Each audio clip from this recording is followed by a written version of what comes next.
Hi, everybody. Welcome back to Big Apple Hockey, and it is the last show of August. It is hard to believe that August is finally done, and we are about 2 weeks away from training camps to start. Cannot wait for that.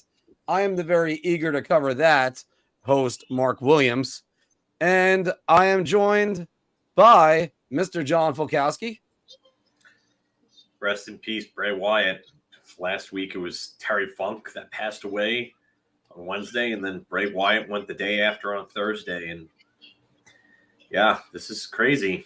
But with that out of the way, we're getting into September, and I know that we're going to have the old Green Day jokes, wake me up when September ends, because October is right there afterward, and then comes the start of the season. So we're in the home stretch, everybody. Well, fortunately, here's a man that needs to wake up when August ends, Mr. Anthony Morocco. Yeah, first, rest in peace to the Rotunda family of Bray Wyatt. I only was become a casual wrestling fan, but I knew he was one of the top talents, and crazy someone that young goes. So thinking of his family right now. But August, August ends, only has one more day left, so it won't be that long of a slumber. But once the calendar turns to September, boys, it's NFL season really close to starting. NHL training camp about 2.5 weeks away. This is a good time right now. So let's go. And hey, trivia question for you, Marc. What do you and Trevor Zegras have in common? I don't know what.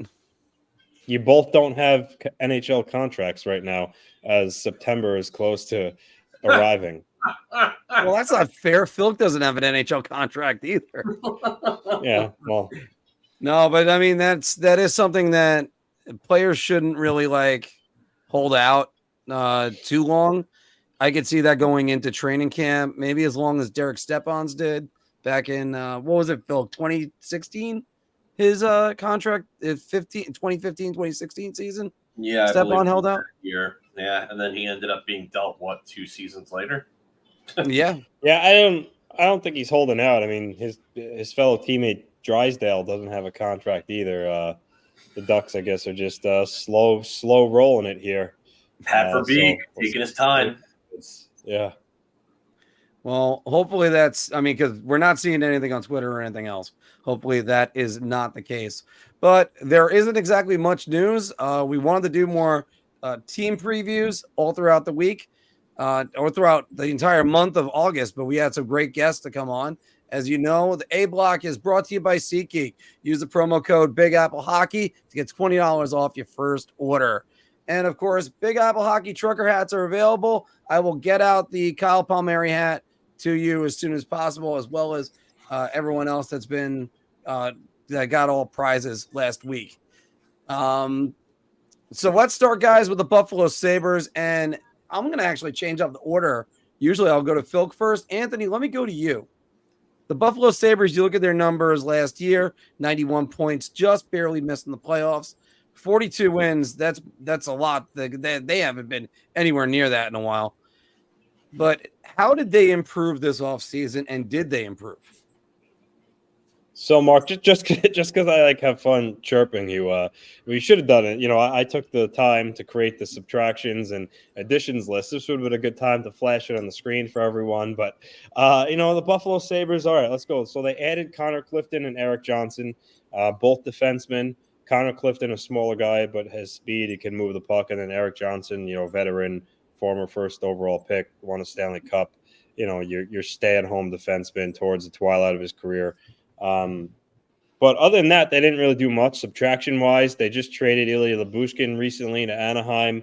Vinny Histroza, Casey Fitzgerald, and Rasmus Asplund are their subtraction. So overall, when you look at their team, not much has changed. So Clifton and Johnston, the guys they lost weren't major contributors, so it's not really a huge deal. But so when I look at them, I don't see how they're a team that's going to get, let's say, to the next level into the playoffs. I do think they're a young team. They're going to keep growing. I think I think Devin Levi, however you want to say it. I think he's the X factor here. If he could come in and if he could sustain a whole season of that short sample size that he played in last year, then I think, okay, now you say the Sabres might have the goaltending to sneak in, but he's a young guy. It's going to be hard for him to, pull off a guy like, Shesterkin or Sorokin to have that kind of impact right away. I mean, I think he's very good. I just don't know if he's going to carry the Sabres on his back to a playoff spot. That's kind of how I feel what they'll need to do to get in. Other than that, I mean, I like the direction they're going. Yeah, young players, Krebs, Tage Thompson's an animal. Dylan Cousins really broke out last year. Alex Tuck had a great year. So, I mean, then you got Rasmus Dahlin and Owen Power on defense. So they got a lot of good young pieces intact, a lot of core players. Just unfortunately for them, they're playing in a tough conference where there's a lot of good teams in the Metro, and you still have some teams in the Atlantic that are trying to move up the ladder, and some of the old guard that are still going to try to hold on to their spots. So, again, Sabre fans, it's not all lost. I mean, obviously, there's certainly hope. Anything can happen, and you got good young pieces. I think another year. I think give the Sabres another year. They get in. I think this year they sit out the dance again. But that's just my opinion. Bill, how do you think that they got older? That they got better. I think that they added two solid defensemen that'll actually help them. I like the additions of Clifton and Johnson. I don't think that they're world beaters or that they're brought in to be the guys. The real area in which they're going to get better in, if you ask me, is their young guys developing. And I think you're going to see more from Peyton Krebs this year. This is a real big year for him. It's a contract year. He's 22 years old. He had only 4 points last year. Oh, no, sorry, 26 last year in 74 games as opposed to 48 games the year before. In 2022, he had 22 points. So he kind of took a little bit of a step back. I think he's going to take a step forward this year. I also think Owen Power, who, if you actually watched Owen Power, I think Owen Power is well on his way to becoming a stud defenseman. He logged almost 24 minutes per game last year, and he put up 35 points. And, I mean, I tell you right now, this guy is one of the best young defenders in the NHL, 21 years or younger. Bar none. He is that good. So he finished third in Calder voting. He had just an incredible rookie year. I don't think he hits a sophomore slump. I think this team he's going to get better. I think JJ Peterka is going to get better. That's another guy, another young guy that they're big on. I think that he's going to get better with age. I just think that there's a lot of talent there. I mean, he was a second-round pick, but a lot of drafts in his draft year had him as a first-round pick. He had a nice rookie year, 32 points. But I love what Buffalo has here in terms of all the young talent that they have. So between Peterka, Krebs, and Power, I would say that they have three young guys. And let's throw Devin Levi into the mix. He's another one, obviously. Anthony talked about him before. I think he's going to get better. I think he's going to have a real nice rookie year. Just up for a cup of coffee at the end of the year. But there's a lot of young talent. And I think the development of those guys is what's probably going to push them into a playoff spot. I could definitely see them making it this year. Would a safe bet be the following year? Yeah. But I'll be bold. I think they'll make it this year because I think a lot of teams in their division are taking steps back as opposed to taking steps forward. Look at Tampa Bay. They're taking a step back. I still think they're a playoff team, but I really wonder how good they're actually going to be. I also wonder about Toronto. Toronto is still probably the cream of the crop in that division, but are they as good as they were last year or the year before? I'm really not sure about that. I don't think so, to be honest with you, but I can tell you right now, it's not the same team that was one of the top defensive units overall in the NHL.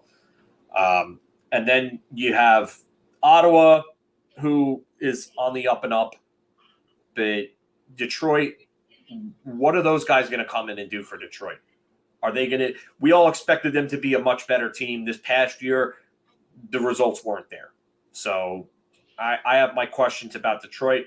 I really think that this Buffalo team is coming along. The only thing that I would worry about for them is Tage Thompson able to replicate this season that he just had this upcoming year.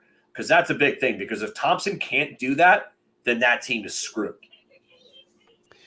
They had 4 guys score 31 goals or more, and Victor Olofsson score 28, possibly the quietest 28 goals ever. 28 goals, 12 assists. Those are nearly Cy Young numbers. But I actually agree with you guys on this. The number one thing that they need to do to improve is just age. It's all they need to do. Just everybody get a little bit older, get a little bit more seasoned. I kind of got to agree with you. I guess I'll start where my concerns are. By the way, because usually I'll say what's in net. I loved the way Devin Levi looked coming into the Sabres right from Northeastern. And then you got to wonder if UPL ever takes that next step himself as well. Sometimes he looks pretty good, sometimes not. Then you have they got the fusion of youth. Do they have enough defense to really make the playoffs? There's a couple teams. There's another one with 91 points, just acquired a defenseman, hoping to make the playoffs with the Pittsburgh Penguins. So can they get the points? Where's it coming from? As you said, Phil, there's everybody in the Atlantic are trying to make it, and you don't know who's falling back to the pack and who's not. So that's where the hard part is. At least we know the Bruins are. Anthony, what concerns do you have about the Sabres?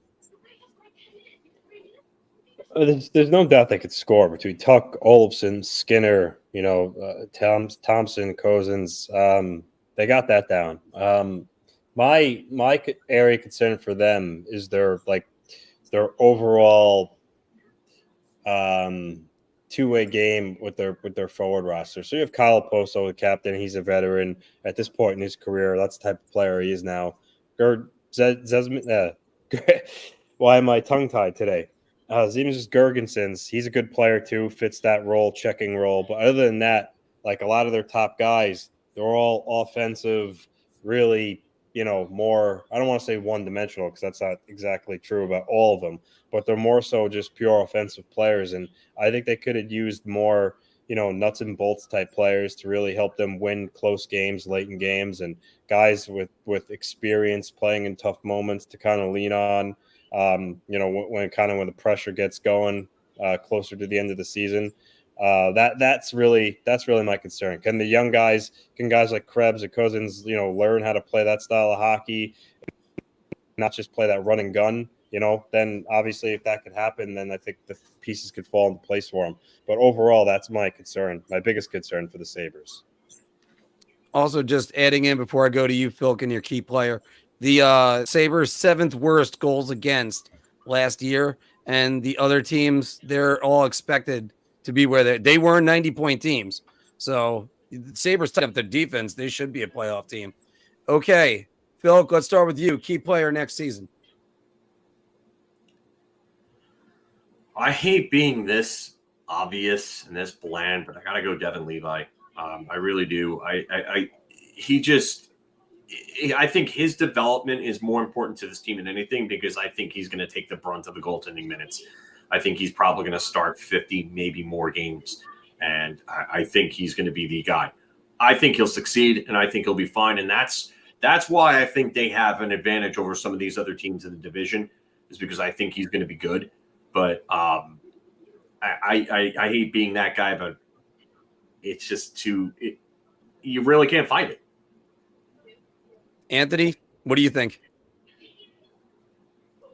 Same as Phil, Devin Levi. Like I said when I started going here, if he plays at a high level, I think the Sabres could really get in. So for instance, let's say he posts like a 918, 920 save percentage. Buffalo Sabres may be going to the playoffs, but if he kind of struggles a little bit and is maybe around 908, 910. I don't know. I don't know if the Sabres are a playoff team. So I think a large part of their season relies on his shoulders and how well he acclimates himself to being an everyday starter. Because that's how I think the Sabres intend to use him. I'm going to just extend your thoughts, but I'm going to make it even more bland choice in a second, guys, which I think in that case, because Levi's going to play the most amount of games he's ever played in his career, probably next season. And you know me, I always say when you start breaking that wall, you have to go through that plateau, and then you see a drop off for a little bit. Can a guy end up replicating his numbers before he hit that plateau? Remember 2 years ago with Igor Shesterkin, he established a new career high. And the month of February was absolutely horrible. And then he ended up finding it. Let's see if Levi does it. Guys, I'm going to be even more bland than you. I'm going to say it's on Tage Thompson. If Tage Thompson is the MVP caliber player that I think he could be, and he does it next year, guys, they can get to the top 3 easily. If he gets a 50-goal season and does this again, now obviously you could say Owen Power or Rasmus Dahlin, but these guys are finding new levels, and they just got to find the next one. So, Philk, let's start with you. What place are the Buffalo Sabres? Wow.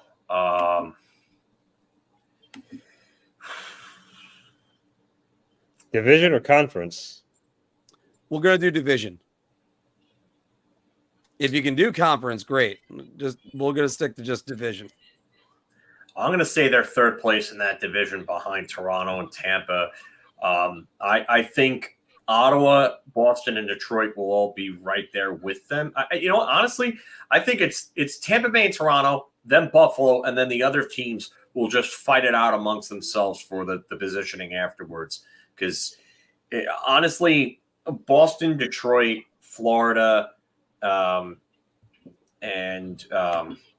Montreal is going to be last in that division. But Boston, Detroit, Ottawa, and Florida could all end up finishing in any such sort of order, depending on injuries and whatnot. So I got Buffalo as the third best team in that division.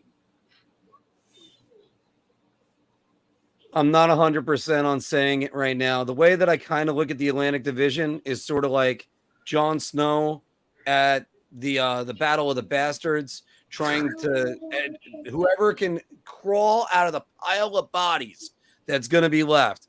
That's what the Atlantic Division is going to look like. I actually think Buffalo can do it. I really do. I think Buffalo could make the top 3. I'm not even saying the wild card. I think they can make the top 3, but that means either Tampa, Toronto, or Boston has to fall out, and it hasn't been that way in a while. Anthony, I go over to you. What do you think they're going to be? So I said I think next year's the year they get in. So I'm going to say they finish 4th in the Atlantic, and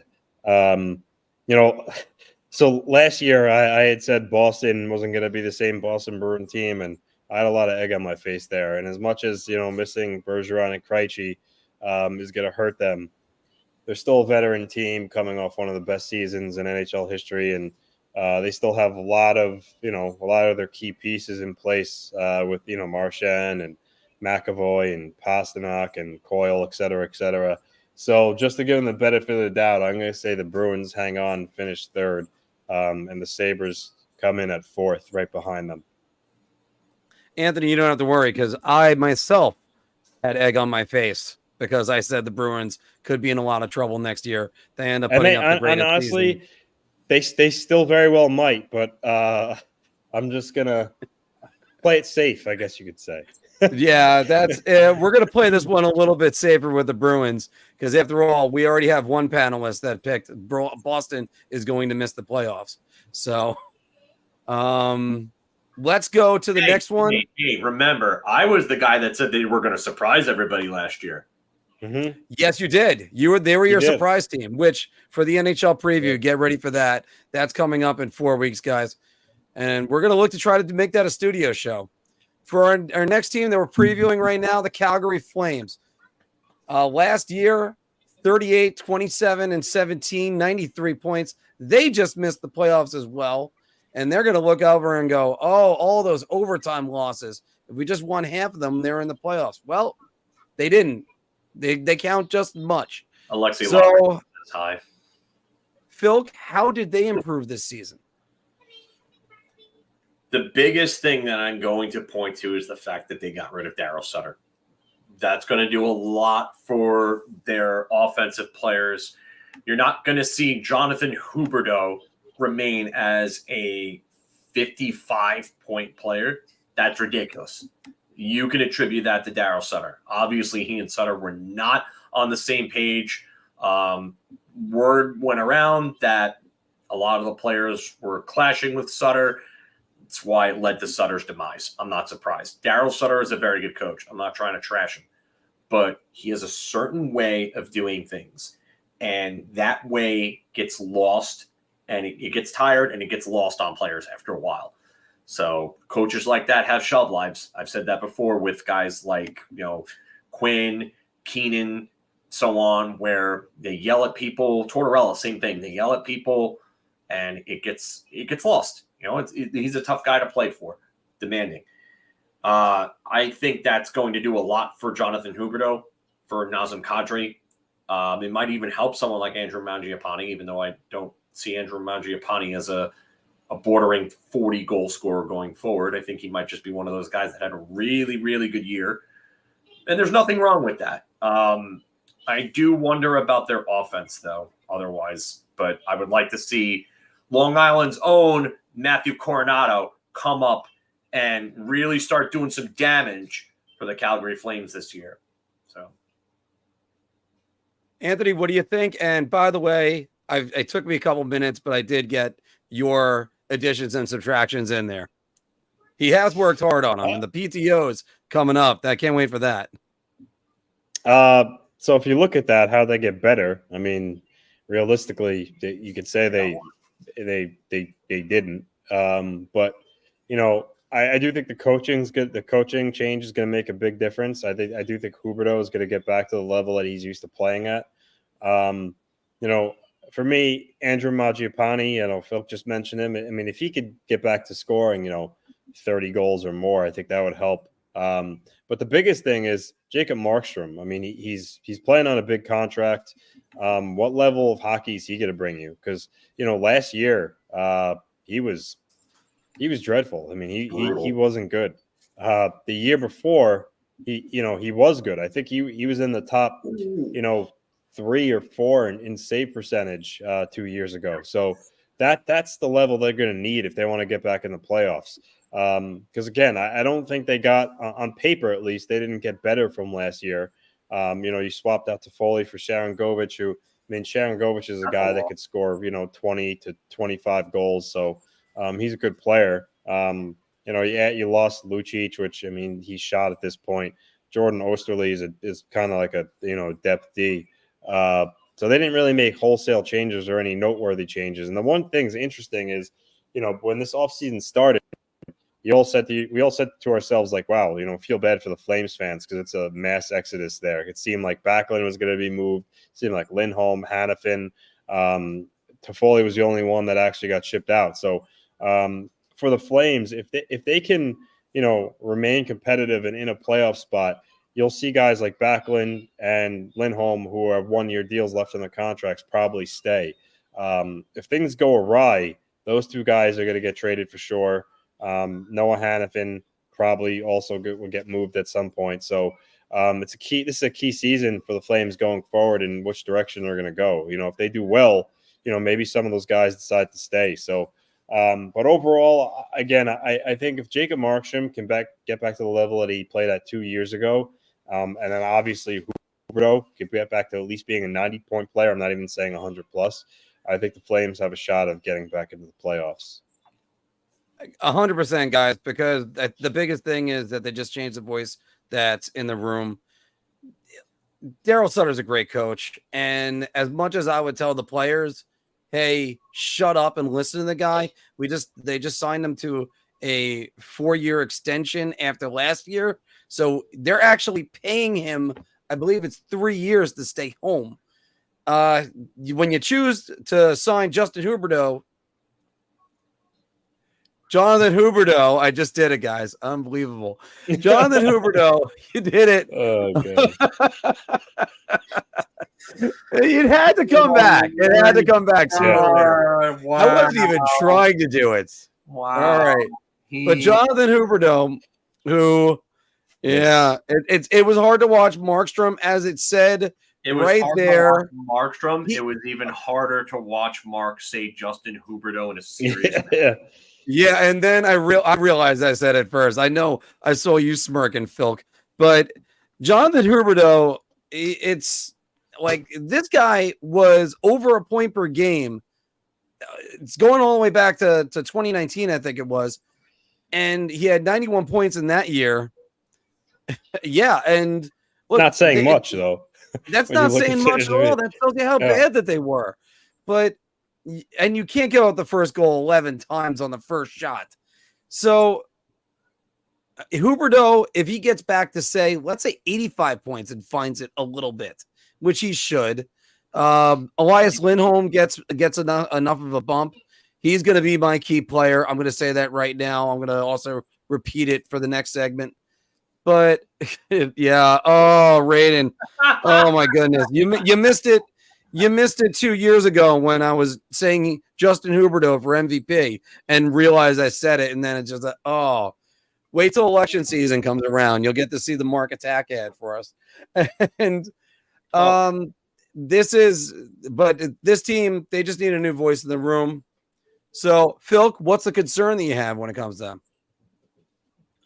Lack of offensive depth. I look at the lineup, and Toffoli for Sharangovich is a clear loss in Jersey's favor in this case. I get that Toffoli didn't want to be there, but your center depth is decent. You've got two guys. You got a number one in Lindholm, who's a lower end number one, and then you got Nazem Kadri, who's a higher end number two. These are both good two-way players. Both are no slouches in the defensive zone. They play the kind of hockey you want them to play. But Jonathan Huberdeau and Andrew Mangiapane and then Igor Sharangovich are your top three goal-scoring wingers as of right now. If Jacob Pelletier and Matthew Coronado can come up this year, I don't think Coronado will be. I think Pelletier has a chance, but I'm not sure about Coronado right now, even though I really want him to succeed. If those guys can come up and give you something, then that turns things around. I want to see more from Dylan Dubé. That's a guy who had a real nice year last year with 18 goals and 45 points after 18 goals and 32 points the year before in 3 less games. So if Dylan Dubé could turn into a 50, maybe 60-point player, then that solves a lot of their problems right then and there, because that's a big thing. He plays all three positions. So if you want to slot him as your 3C, you can go right ahead and do that. If you want to move him into the top 6 and have him play wing, yeah, you can do that. But he needs to be a guy that can score 20 goals and 50 to 60 points in order for this Calgary team to have the offensive depth that they need as well. All right, Anthony, what concerns do you have? So I had similar concerns as Phil, but just to not follow the same path as the Sabres here, I'm going to switch it up. I'm back to Markstrom. I'm going to say goaltending. You have Dustin Wolf waiting in the wings as the backup, but Markstrom was just so inconsistent last year. If the Flames don't get good goaltending from him, I don't know if they can get back to the playoffs, just because the West, even though the Pacific Division overall has weak goaltending, there are a lot of teams in the West that are looking to take the next step that could leapfrog them. I mean, hell, look at last year; they were in a dogfight with the Jets. They were close too. So I think that if Markstrom doesn't play at a high level, the Flames are cooked. And I know you could say that really about a lot of teams goaltending, but him especially, because you can see it. You could see what happened when he didn't play well. 2 years ago, he was really, really good. Vezina finalist. You saw what happened. Last year, he was not good at all, and they missed the playoffs. So I think him is a big concern for me. He's getting a little older. He has one of those bloated contracts too. I'm not sold on him rebounding. And he's been inconsistent a lot throughout his career. So I'm just going to go right back to you because Anthony, you stole mine. We've been on Markstrom. Anthony, what's your key player for them next season? Phil mentioned before, Peltier. It's first year in Stockton in 21-22. He had nearly a point per game, 62 points in I think 66 games. And then last year, I think he had like 37 and 35 in the AHL, somewhere around that. Former first round pick, 26 overall a few years ago. Some high upside. So if he can come in, because that's good production that he's had in the AHL. If he can come in and put it together at the NHL level, that would give the Flames, added scoring, support the guys like Lindholm, Backlund, Huberdeau, Mangiapane, et cetera, et cetera. That would be a huge lift for the Flames. So I'm going to go with him. Phil? I look up and down this lineup, and I'm actually, you know what? I'm gonna go with Jonathan Huberdeau. I'm gonna be boring. Jonathan. Here. That's what I said. No, I know. I was saying I knew it. Yeah. Okay. Good. Yeah. I'm glad you know that, Marc. Golf clap for you. But,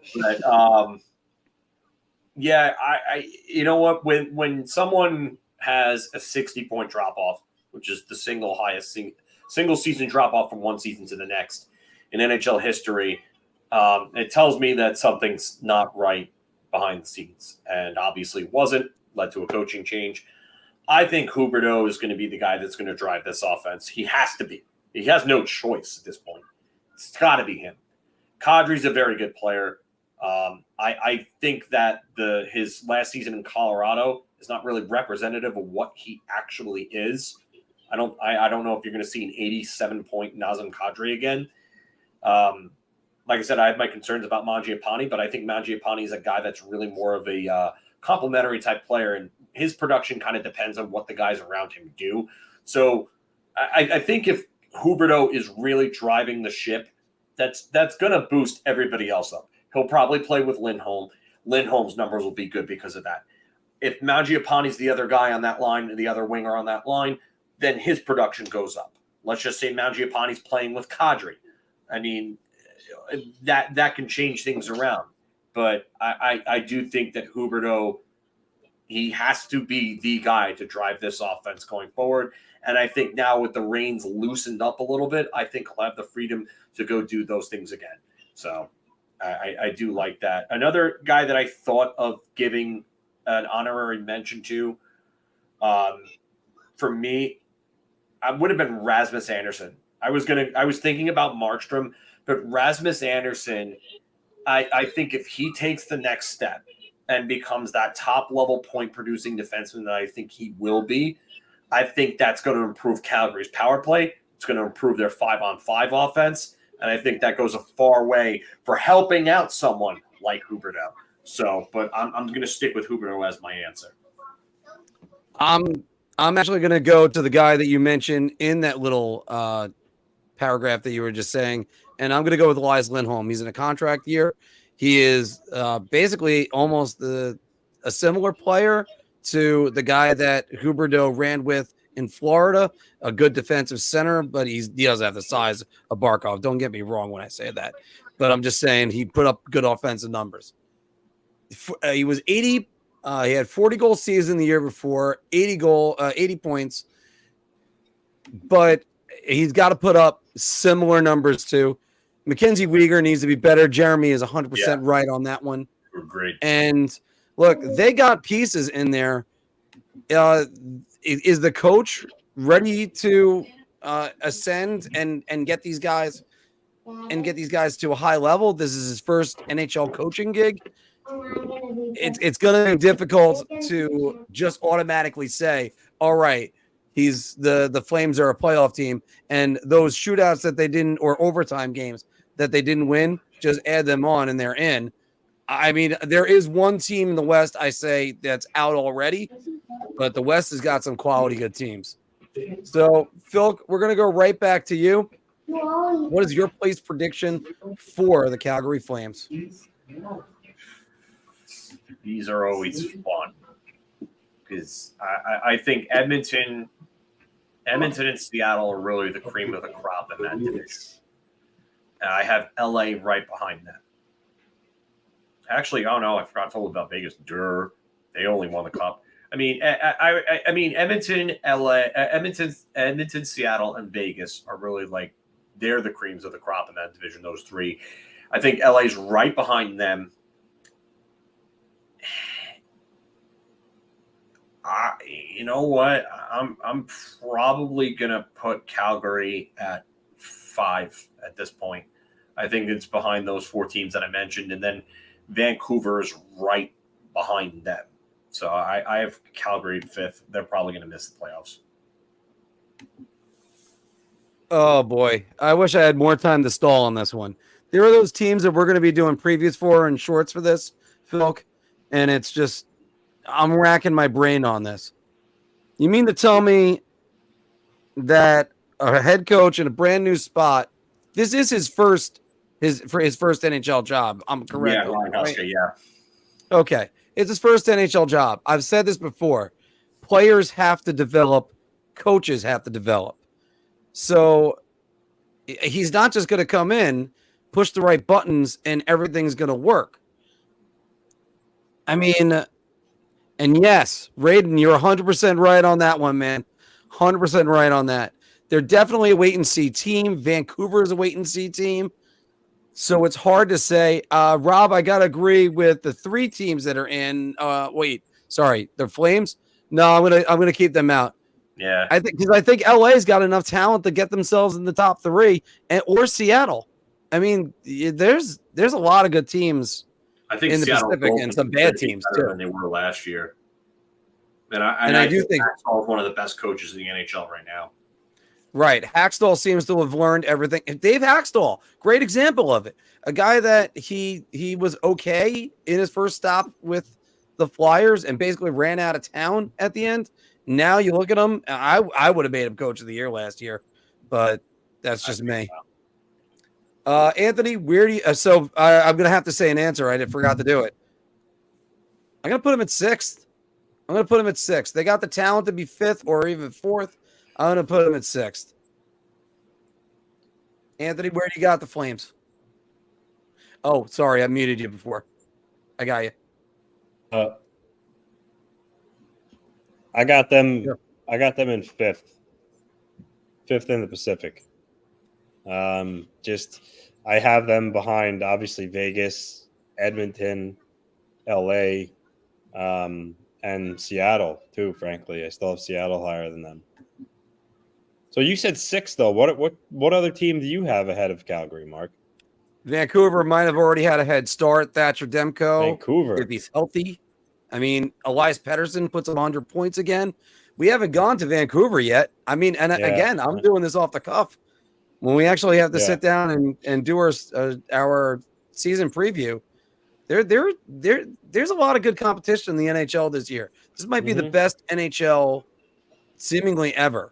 So there's a lot of good teams that'll miss the playoffs and not even be close. So we're going to get on that one. All right, guys, we're going to go over to the Carolina Hurricanes right now. We're going to try to speed this up just a little bit. Carolina Hurricanes, obviously, one of the best teams in the Eastern Conference. They were the second best team in the East. 113 points, 52 wins, 52, 21, and 9. How do they improve this offseason? Anthony, I'm going to go to you as I flash up that they've brought in Michael Bunting, Dmitry Orlov, Brandon Lemieux, Tony DeAngelo, Caleb Jones. I'm not reading the rest. Everybody else can. Anthony, what do you think? Did they improve, and how did they? Well, Mark, a simple answer there is when we did that guest spot on that podcast a couple of weeks ago, I had them coming out of the East. I still think overall the Hurricanes are from, top to bottom. They're well-rounded. And the X factor, which I mentioned on that show, is the coaching of Brindamore. and that system they play. They give so many team fits. Their style of play really wears you down. I like the fact that they added another smooth skating defenseman in Dmitry Orlov, who just adds to their style of play, just about being on top of you. Again, Tony DeAngelo, who's had a little bit of a circus around him this offseason, whether that trade was going to go through, and then it didn't. The Flyers bought him out, still ends up in Carolina regardless.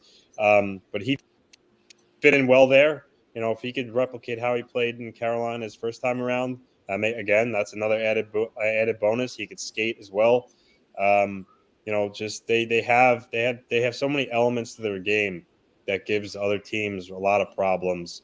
And even though their goaltending, you could say, was by committee this year, 3 guys, and none of them are top tier goaltenders, they still got to the conference finals despite that. And I think that they're a team that eventually is going to get over the hump. I like the way they're put together. And this is painful to say as a rival of my favorite team in the Metro. Hate saying it, but they're really good. And could the Devils finish in first? Possibly. They're up and coming. But the Hurricanes are just much more sound defensively and just overall their style of play. So I think the Hurricanes are going to be the class of the Metro. Phil? I don't know if they really got much better. I like the addition of Orlov, and DeAngelo is – he's a mixed bag. It really depends on what you're going to – can you guys hear me? Oh, yeah. No, we can hear you.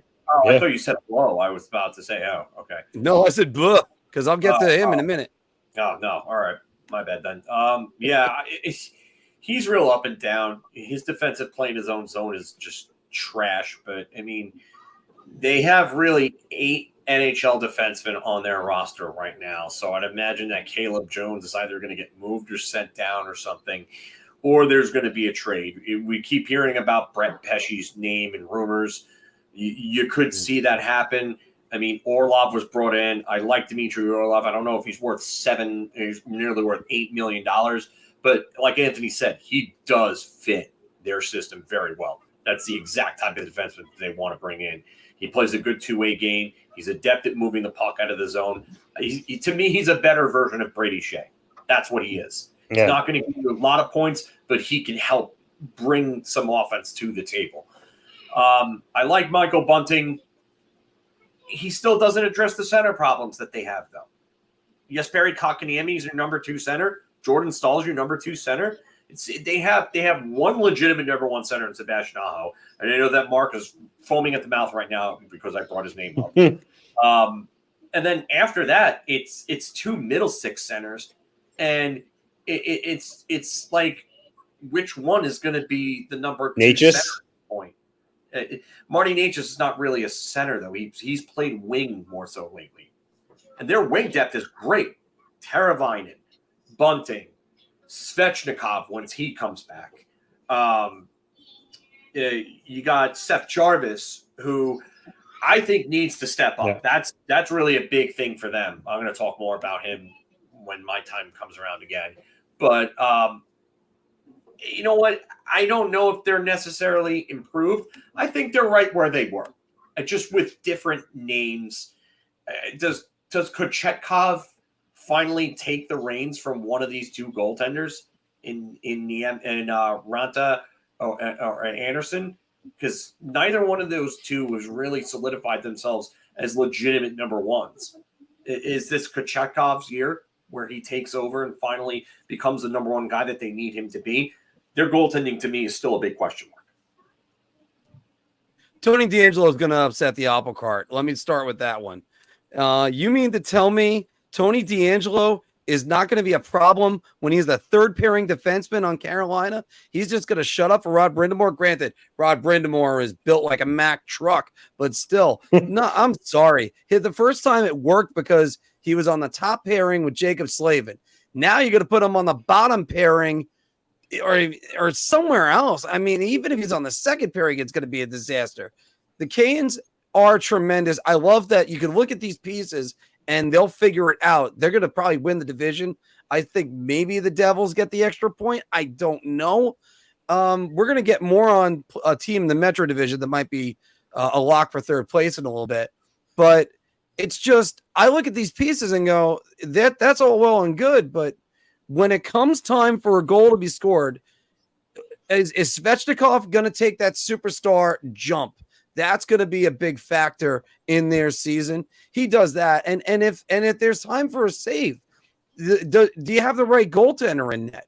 Freddie Anderson took over for Antti Ranta in the first round. And sorry, go ahead, Phil. No, just one more thing that I should have brought up before, and I was just thinking about. Is Brent Burns going to have another 60-point season, or does he start to decline? Because you got to remember, he's starting to decline. He's 38. He's 30. He had a great year with 61 points this past year, or 60, or whatever. He hit 60 points, but he's 38 years old. He's not going to continue to put up those numbers. I mean, eventually he's going to decline. Is it this year? That statistically speaking, 38 is where the drop off is, unless your name is Joe Pavelski or Teemu Solani or Jaromir Jagr or something like that. Yeah. Well, yeah, those guys were freaks, but yeah, that's where they draw that line right at 38. Because again, just to finish that other thought, do they have the goaltending that's not going to be looking over their shoulder? I actually think Kochetkov might be their best goaltender in the mix. We know Antti Ranta is going to get injured. We know Freddie Anderson's going to get injured. The kid's going to grab the job sooner or later. He did it last year, had a great month, and then they sent him down after signing him to an extension.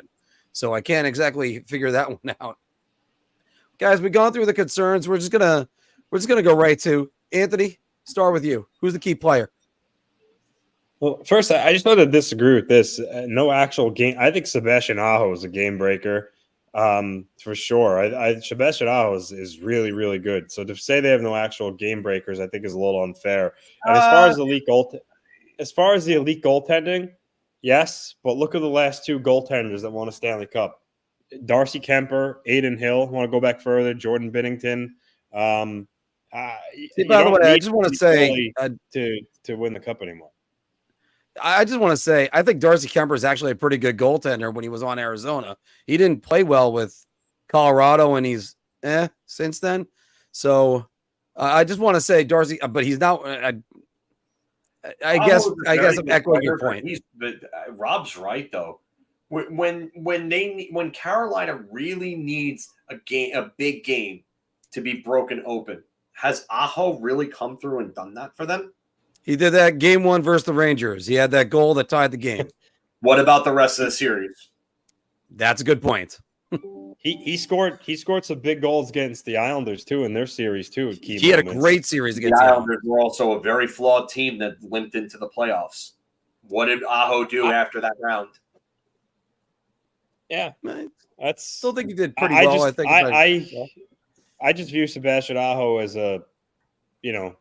as almost that really level player. He's really, really good. I love Sebastian Aho, just like Marc. Maybe not as much as Marc, but I think Sebastian Aho is. I think Marc loves Sebastian Aho as much as you love Ovechkin. I really thought Sebastian Aho was going to take a next step. He's just he's an all-star. He's I don't know if he's elite. That's the only thing. But the question is, I think going with what you're saying, Anthony, you think Svechnikov could be that player if he gets healthy after an ACL? Yeah, I think he's their best goal scorer, and they missed him in the playoffs. So you see that. Svechnikov could stay healthy. I think there's another level to his game for sure. I love his size. I love the way he plays. I love the way he shoots the puck. I think that he's a guy that could really help take them to that next level. And who knows if he never gets hurt, the Hurricanes may break through and go to the finals. I mean, the Hurricanes really missed him, and I think he's a really, really good player. And like I said, I think he can take the next step. Phil, who's your key player for Carolina? I'm going to go Seth Jarvis. I think that he needs to take that next step. If he ends up becoming the player that he should be, I think this Carolina team is probably fighting for the President's Trophy, if anything, if that's the case, because they have some great wing depth if he takes that next step. If he can turn into like a 60-plus point player, then this team is one of, I would say, the 3 to 5 best teams in the NHL. But it's just, he needs to be better. He had a sophomore slump last year. He had a really good rookie year. He had 40 points in under 70 games in his rookie year, and then just was not the same player in the regular season last year. Like he was better in the playoffs. Don't get me wrong, but I think if he takes that next step, this is a very, very dangerous team. And you know what? I'm going to go back to Andrei Svechnikov. I think he has to be the goal scorer they think he could be. And it's unfair to ask that to a guy coming off an ACL injury, and especially one that was suffered in March. And even though hockey players can get back on the rink, you're really not 100% in your first year back, unless you're Pavel Bure, who was fantastic his first year after an ACL. So hopefully Svech finds it and he's their goal scorer that they're waiting on. This is what, year 6 of him? 19, 20, 21, 22, 23. Yeah, this will be his 6th year. This will be his 6th year. He's going to make that jump eventually and just be the player we think he's going to be. So, Phil, we'll go right back to you. What's your place prediction for the Carolina Hurricanes? I think they win the division. I think New Jersey's goaltending and their youth are probably going to hold them back from winning that division.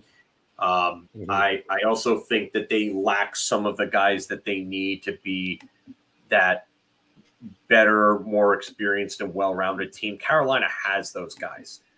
And I think New Jersey needs more of those in order to overtake Carolina. New Jersey's not there yet, but it's probably going to be their division for the taking for years. Although, adding guys like Palat and Toffoli over the last year or two really does help them. I just don't think New Jersey's added enough, and I think their goaltending is even worse than Carolina's. And Carolina's goaltending, as I said before, is a huge question mark. So I'm taking Carolina for the division. Anthony. Yeah, just to move this along, keep it simple and easy. First for me. They win the Metro. I'm going to agree with you. All three of us. Jesus. I'm going to make it a hat trick, guys, because I think they win the Metro, because I think it's, if it comes down to Carolina needing X amount of points to win, they stumbled to the finish line last year. It made it interesting. But if they're going to make it, they need those points. They're going to get those points. They'll figure out a way to do it. That's what Rob Brindamore does. All right. We were going to do Colorado today, guys. We're going to actually bump that to next week. Also because I went out of alphabetical order anyway, because it was supposed to be Chicago next. So we'll get Chicago and Colorado in next week, as well as a couple others. We're going to try to get more of these previews. But first, let's get a message from DraftKings. Hockey fans light the lamp this winter with DraftKings Sportsbook, an official sports betting partner of the NHL. New customers can bet just $5 pregame moneyline on any NHL team to win their game and get $150 in free bets if they do. If that wasn't enough excitement, you can turn small bets into bigger payouts with same-game parlays. Combine multiple bets like which team will win, how many goals will be scored, and more for your shot and an even bigger payout. Download the DraftKings Sports app now. Use promo code THPN. Bet $5 on any NHL team to win their game and get $150 in free bets if they do. Only at the DraftKings Sportsbook with code THPN. Shot. This is the easiest I've ever to answer. I'm gonna say beer. I can't even begin to describe. I'm actually going to go crazy. I'm going to buy everybody around on this one.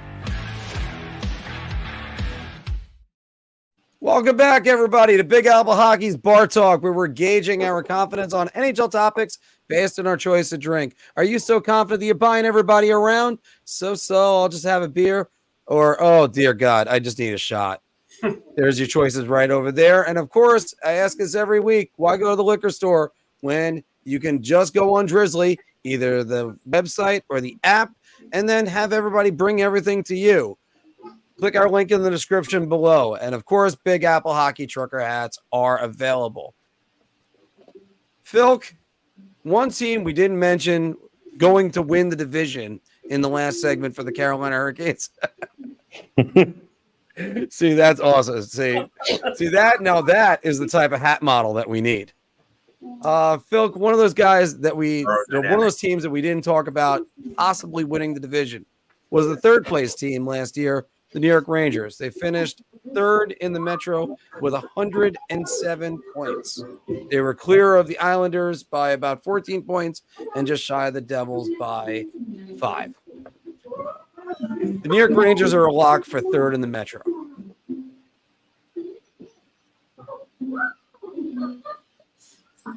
I'm gonna go beer.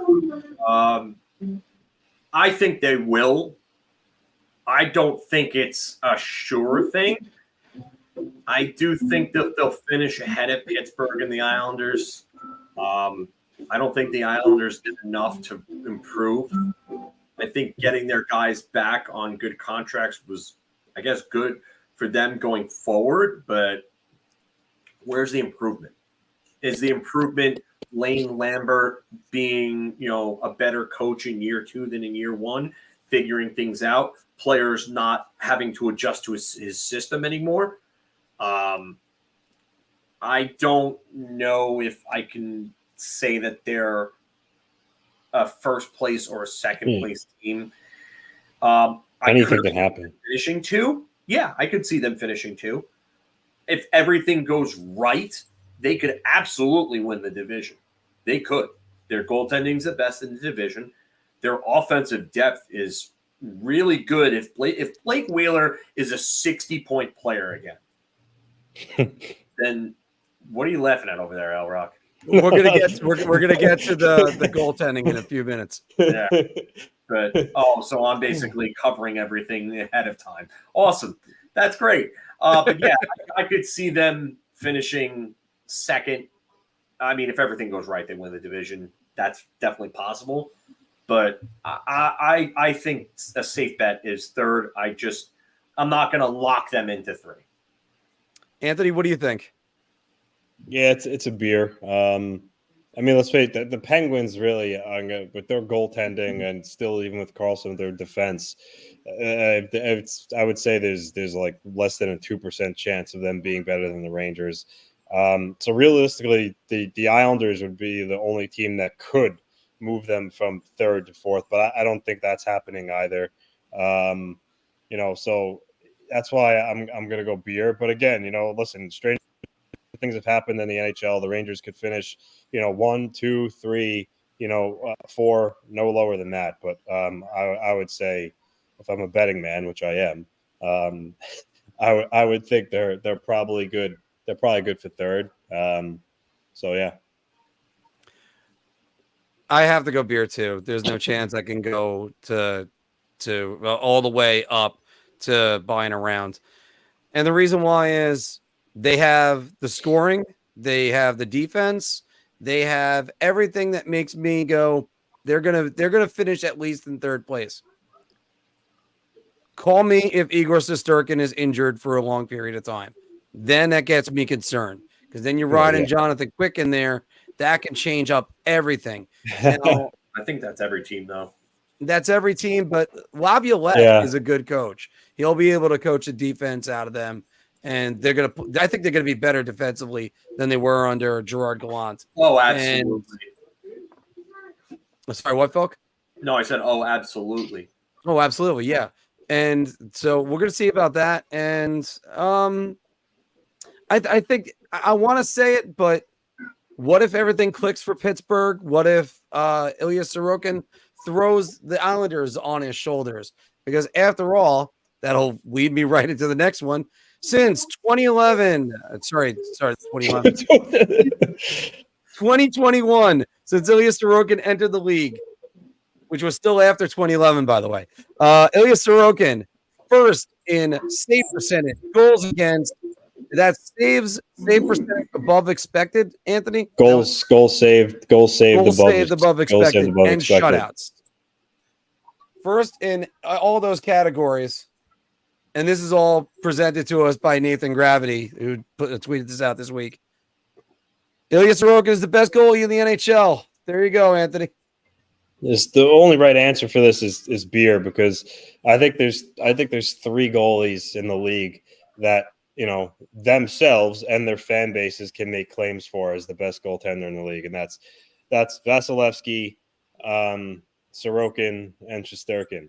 Now, NHL Network recently just did like their top 10, and Vasilevsky was 1, which for me was a little bit of recency bias because of his cups, and you know, I guess he's a brick wall in Game 7s. But if you look at the regular season, the last 2 years, he hasn't even been in the top 10 in save percentage. So he's not that he's been bad, but he hasn't been close to the top, you know, in that category. So I think putting him at 1 is a little unfair in that regard. Again, a little bit of recency biased. And as far as Shesterkin and Sorokin, again, Ranger fans are going to say Shesterkin's the best goalie. Islander fans are going to say Ilya Sorokin's the best goalie. But here's the fact. This isn't an opinion. It's fact. Sorokin's first year in the league with Shesterkin, he had better numbers. But let's throw that out the window because he only played 22 games and Shesterkin played 35. So the sample sizes are small. 2 years ago, Igor Shesterkin was better than Ilya Sorokin. Last year, Ilya Sorokin was better than Igor Shesterkin.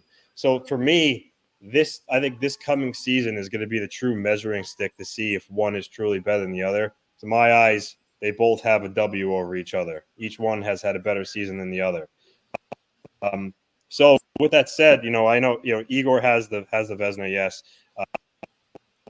You know, for Linus Ullmark putting on a Hasek mask, Sorokin would have brought home his first Vezina. But the correct answer to this question, long story short, is beer. But I think, you know, I wouldn't have a problem with anybody saying Ilya Sorokin is the best goalie in the league, and I wouldn't have a problem with someone trying to tell me Vasilevsky or Shesterkin is. But the numbers and everything are certainly there to make a case for Ilya.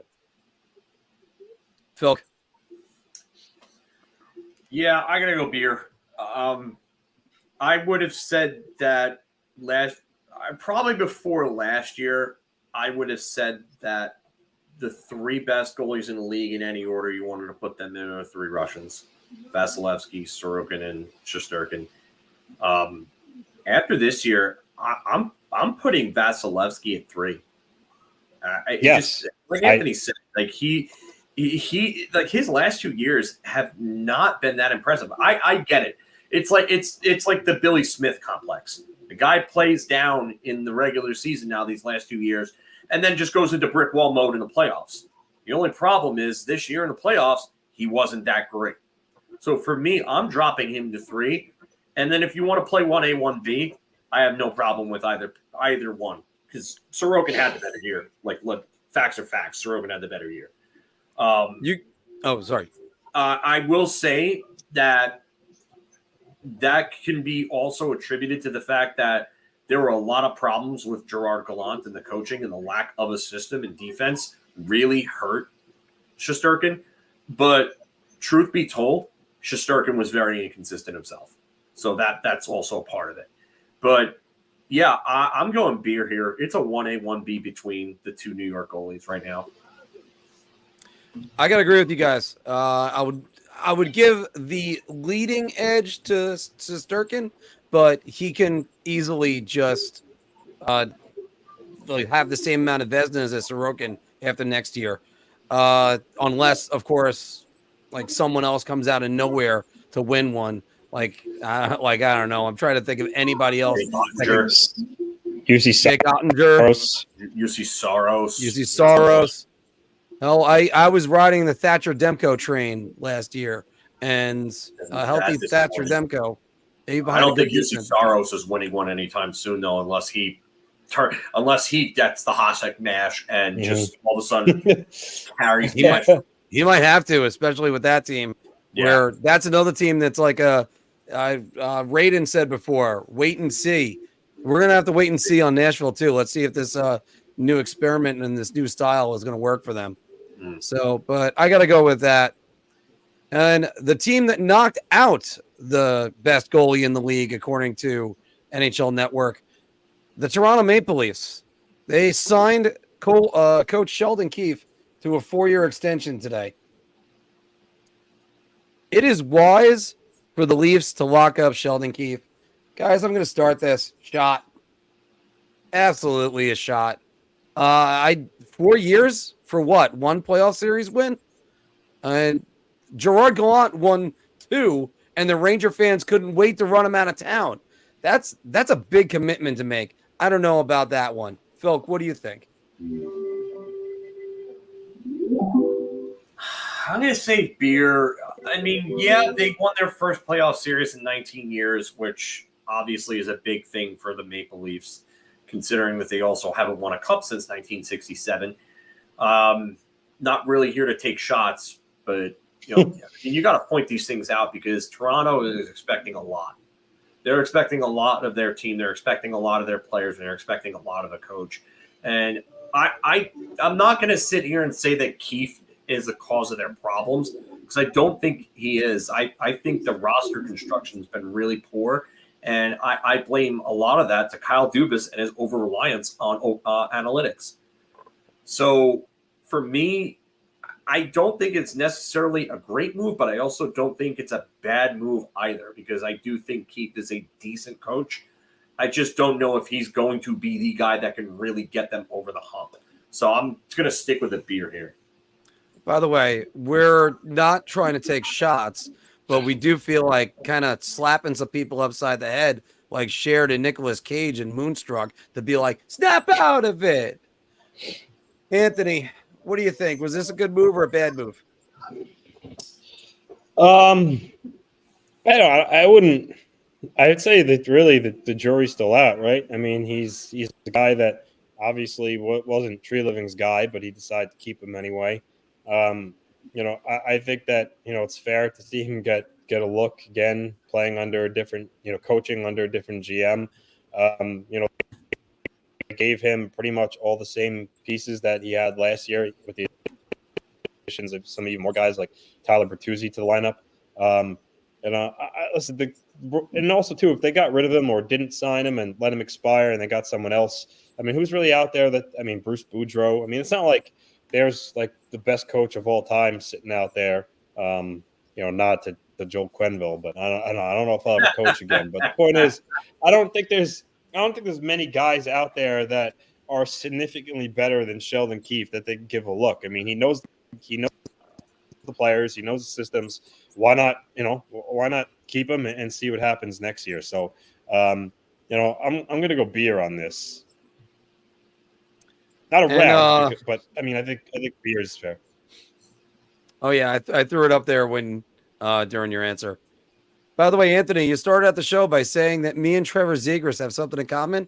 We don't have NHL contracts. Do you know who else doesn't? Yeah, Jake DeBrusk, 27 goals last year, 23 assists, 50 points, and he requested a trade. He has a contract. He's not an RFA. Marc. Oh no. Wait, what? Jake DeBrusk is signed. He's not unsigned. He's Marc, really? I fucked up bad. Oh my god. Oh, Marc. All right. Okay. All right. Well, I'm not going to be able to edit that out of the audio. Okay. Speaking about teams that haven't won many playoff series in a while, the Minnesota Wild have not won a playoff series since 2015 that beat the St. Louis Blues. Phil, through Anthony's laughter, can you the Minnesota Wild are going to win a playoff series this season? Oh my God, Mark, I can't with you. I can't. Yep. Yeah, I know. Oh man, you crack me up to no extent.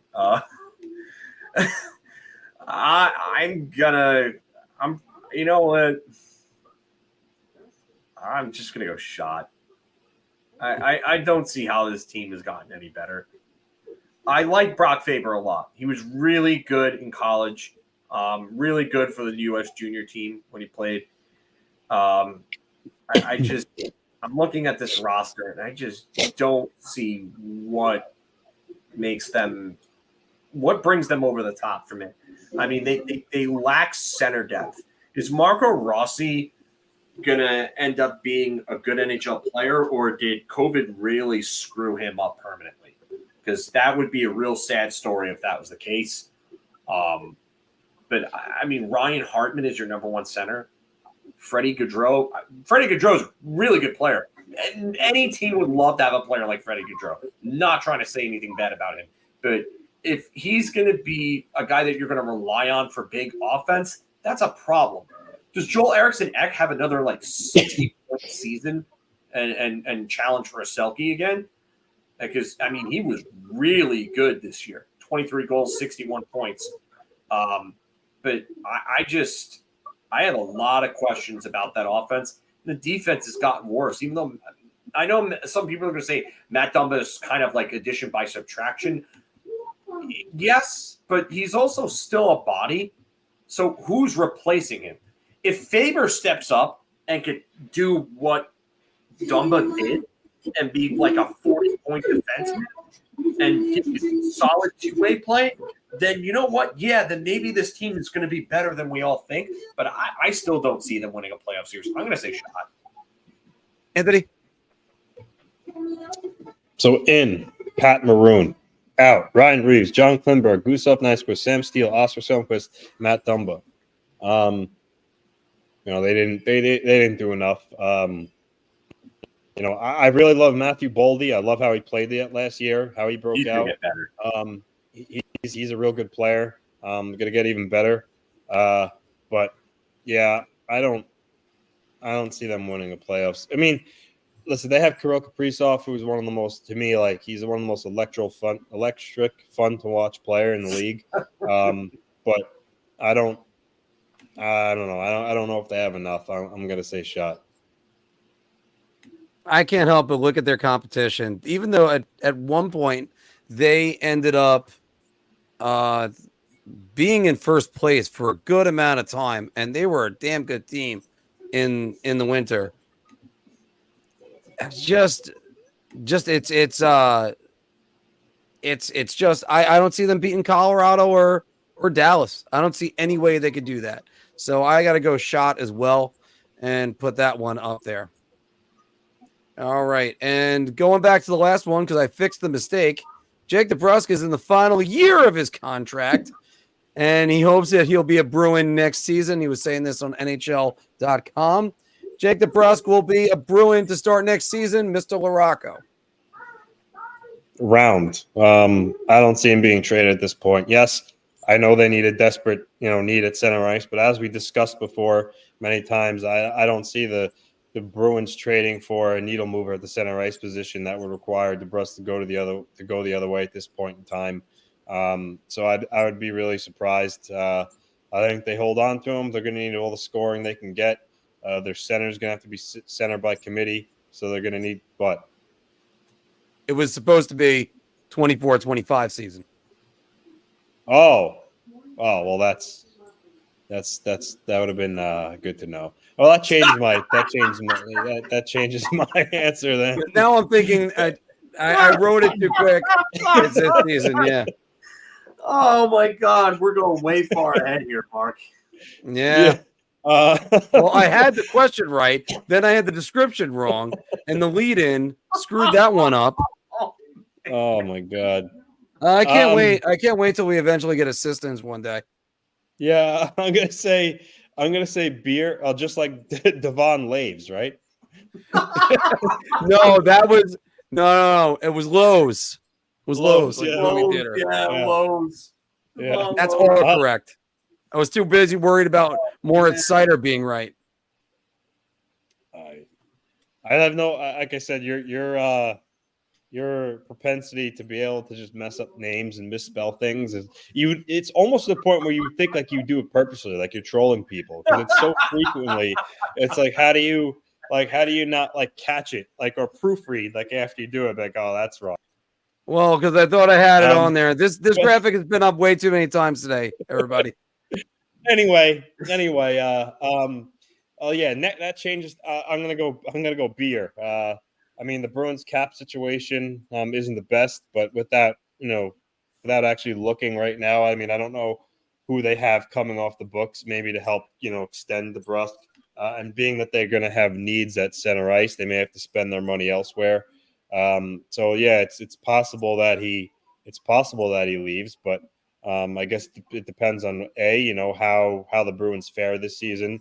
Meaning if they're out of it, he could be traded at the deadline, or if he doesn't perform well. So there's a lot of things that go into it. So I mean, really, the only way I can answer this is beer. Phil.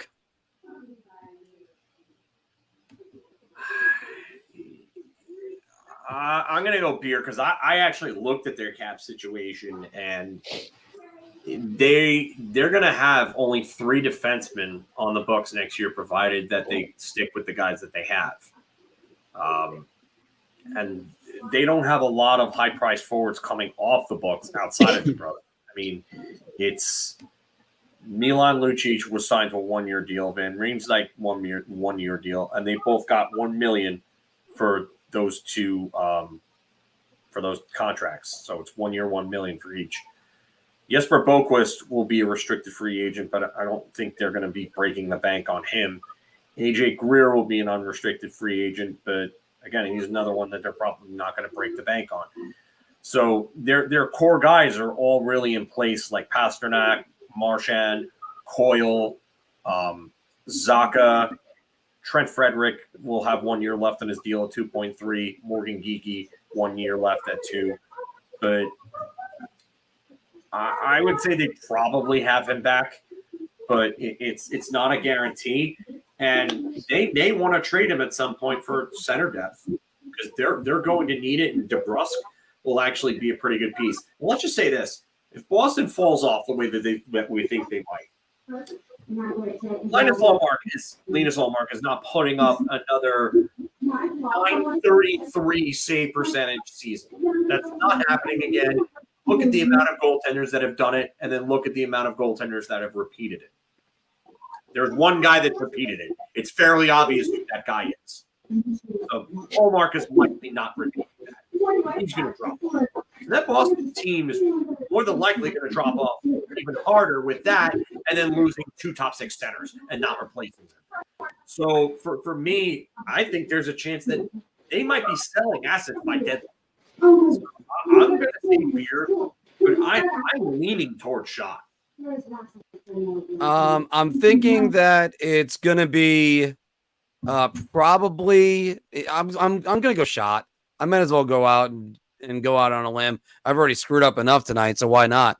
So I just think they're going to be having to sell off assets. They spent $30 million on the blue line this year.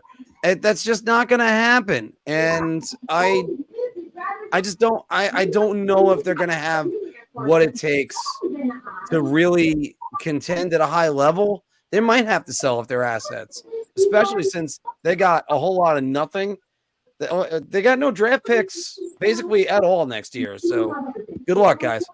I hope they're definitely hoping that he stays. All right. Well, he's hoping to stay.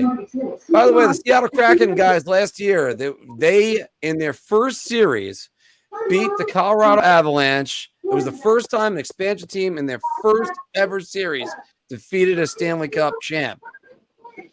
Seattle's first round upset was no fluke, and I don't know which way to attack this one, guys, especially since the orders all changed up right here. But you've been relegated. I've been relegated. Oh, man. I'm surprised I wasn't on the. So we relegate you by moving you over. Guys, I'm actually going to start it. I'm going to say, yeah, it's no fluke. Seattle's a good team, and part of that has to do with Colorado just did not have it, and then Makar getting suspended. I think it was Game 6. That didn't help matters either. Yes, there was a disallowed goal in Game 7, but come on, the Colorado Avalanche. There shouldn't have been a Game 7 against the Seattle Kraken, right? I mean, but the Kraken held in there. Grubauer was pretty good. Their goaltending, hopefully he's good again this year. I think Seattle could get another 100-point season, and they could be solid. Anthony? Yeah, I'm gonna go round. I mean, I still think Seattle's a good team. I think they'll be a good team going forward. I mean, I do think it was curious they let Daniel Sprong go.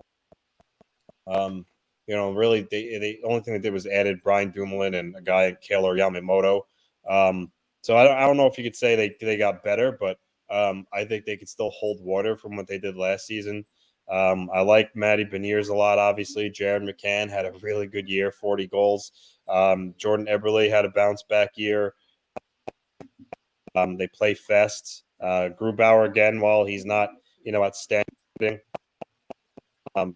was enough to get them in the playoffs. Well, I shouldn't say he didn't get them in the playoffs, but, he's serviceable enough is basically what I mean. So he's not a, Phoenix Copley or Cam Talbot at this point. So, yeah, I think the Kraken are still a good team. As I said earlier, I have them above the Flames, really like fourth in the Pacific. I think they're a playoff team. And, yeah, it was no fluke that they beat Colorado. They deserved it. Phil, what do you think? So are we talking about them this year or just about that playoff series? Because the way that this discussion has evolved, it's a little bit of both. That they're a good team. That's the reason why they really won. Yeah, I'm going to say round them. I wonder if they got any better. Like Anthony said, why would you get rid of a 26-goal Daniel Sprong? To me, that just who are they replacing that with? That's what I want to know. The other thing I worry about with Seattle is their defense. I don't know if Vince Dunn is putting up 60 points again. That's a lot. That's a lot of points. It was out of nowhere. I always thought Vince Dunn could be like a good point-producing defenseman, like a 40-plus point guy. But a 60-plus point guy? That was you tell me somebody that expected Vince Dunn to put up 50 points in a season, and I'll show you a liar. So, I mean, to me, I don't know. I really do think that they might have some trouble this season, just because I don't think they improved. I think teams are going to really be looking at them in a different light. It's almost like when you're that breakout team, that next year, teams game plan for you differently. They know you now. Now they know they're aware. So I really think that it wasn't a fluke, but I do have some questions about them this upcoming year. All right. And we got a couple more guys, and then we're going to get to some Puckdoku. Calgary's Andrew Mangiapane. We mentioned him earlier in the preview segment for the Calgary Flames that he is happy and he's cleared to go, medically good. His shoulder, he's recovered from shoulder surgery. Mangiapane will score 30 goals next season. Phil, going to you. I'm going to go Beer. I think it's possible. I think he ends somewhere between 25 and 30. His shooting percentage was really high in 2022. I don't like that.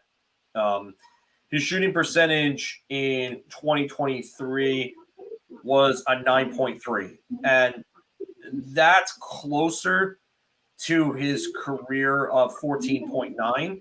I mean, the two seasons he had before that were 18.9 and 19.8 in 2021. Both years that he was on pace for 30.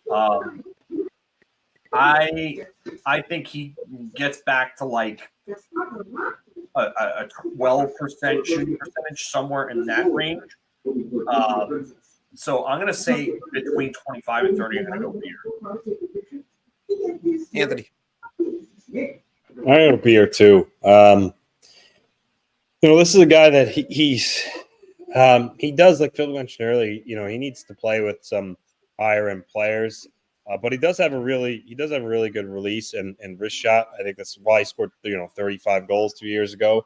But the thing about that is you got to remember he scored 35 goals, and he didn't play with Gaudreau or Kachuk, because that line was Gaudreau, Lindholm, and Kachuk. He played with other guys, and he still scored 35 goals. So Monahan, so you could say, okay, well, maybe he could score 30 because he did it in a a second line role essentially. But I'd say 25 is a safe bet. I don't know if we'll get back to 35, but I think he's more than capable of scoring 25. So for me, play it safe. Beer.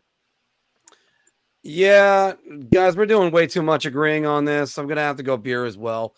Phil broke it down very nicely, where you looked at him a couple years ago. 56 games, 18 goals. That's a 30-goal pace. 68 games, 17 goals. That's not as good. He was at a 15% shooting percentage. Phil always brings this up when he talks about guys that have explosive numbers. If their shooting percentage are way too high, then usually it's too good to be true. Yeah, I think 25, but I can only bet on him getting into maybe the mid-20s. I can't figure. Maybe a puck doesn't go in. Maybe he hits the post on another one. So I got to go Beer on that. All right, guys. Elliot Friedman said on a podcast this week on Elias Pettersson's position to re-sign with the Canucks. It depends on the team's performance. He says, I would say a lot of it, almost all of it. We talked about this last week, Anthony. Pettersson's done in Vancouver. So, based on what Freeman said about pretty much all of it, based on how the Canucks will determine his fate, plus the fact that I think the Canucks are going to miss the playoffs equals a round, right? Because if he's saying that, it depends on his future, so that tells you what the Canucks are bad. He won't re-sign, thus meaning likely getting traded. So by that equation, I'll say a round. But literally, though, in the sense of it, is he done in Vancouver? I mean, no, it's a shot. The season hadn't started yet. Who knows how Vancouver does? Maybe they surprise people. Maybe they get in the playoffs. Maybe he just has a good feeling about the season and how things went, and he wants to stay. So there's so many factors that play into it. To say he's done, affirmatively right now, saying round, you can't. But I was just saying in the sense of, Freeman saying if they're a bad team, essentially he's not going to resign, that likely he's going to be traded. So that's why I said round. But in this reality situation, technically, I'm going to go shot. Oh, sorry, wrong one. Phil, what do you think? Has he got another season in Vancouver? Well, it's a shot because I think he's playing this season in Vancouver, and then after that, yeah, that's you guys know what I mean by this. So he's done in Vancouver after next season, you mean? Yes. He doesn't resign with Vancouver. I don't know. I'm going to say Beer just at that point then, just because of the fact that who knows what Vancouver does this season. Does Quinn Hughes learn how to really play defense in his own zone? I mean, that could bring them a long way if that ends up happening. Does Pettersson himself, not be distracted by the fact that he may not be back there after next season? And does he put up 100 points again? If he puts up 100 points again, that could have Vancouver going a long way towards the playoffs. Does Andrei Kuzmenko, does he, follow up on a real good year, first year in the NHL, 74 points and 39 goals as technically a rookie, but not really a rookie? I mean, JT Miller, does he get back to an 85 plus, 90 plus point player? There are a lot of question marks with this Vancouver team. So, I mean, he had 82 last year. He had 99 the year before. But JT Miller, for a large portion of last year, was not himself, or the JT Miller from the year before, I should say. So, I'm going to say beer just because I think that there's outline what the hell is going on with that music. I'm not asking any questions. Yeah, but it's another reason why we need to do it. It's just not too ominous to ignore there. But yeah, I'm gonna go beer here. I'm still going beer on this one too. I think it's gonna be. We talked about it last week. At the RFA status, I don't think there's gonna be a bidding war for him. I don't think anybody's gonna offer sheet him.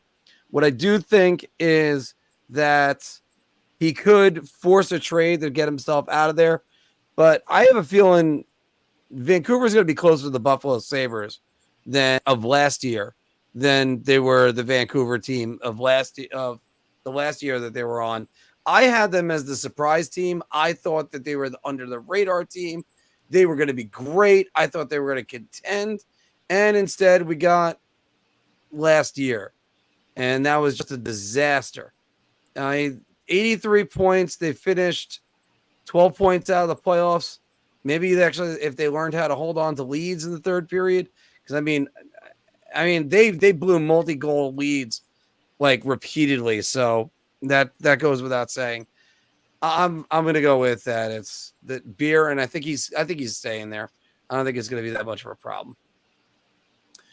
Phil, last one. The Professional Women's Hockey League will begin operations this week. And the league will begin games in January. The PWHL can succeed.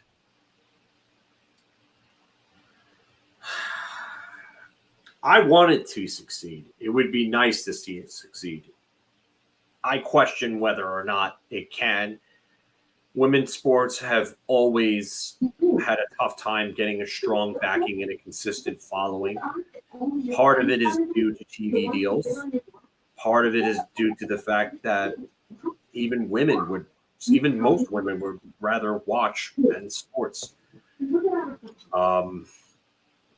I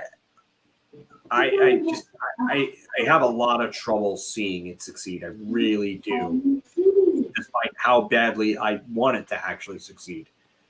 Does this league get backing from the NHL? That's one of my big questions, and that's. I'd imagine that's on everybody's mind, but I think it can. I have my doubts. I'm going to go beer just because I think there's a possibility. I think everything has to go right for it, but the biggest problem that they're up against right now is that not only is it a women's sport and there's just less viewership for women's sports in general, but it's the least watched sport out of the major four in the U.S. So it's behind the eight ball, well behind the eight ball right off from the get-go. Anthony, what do you think? Do you think the Professional Women's Hockey League can succeed?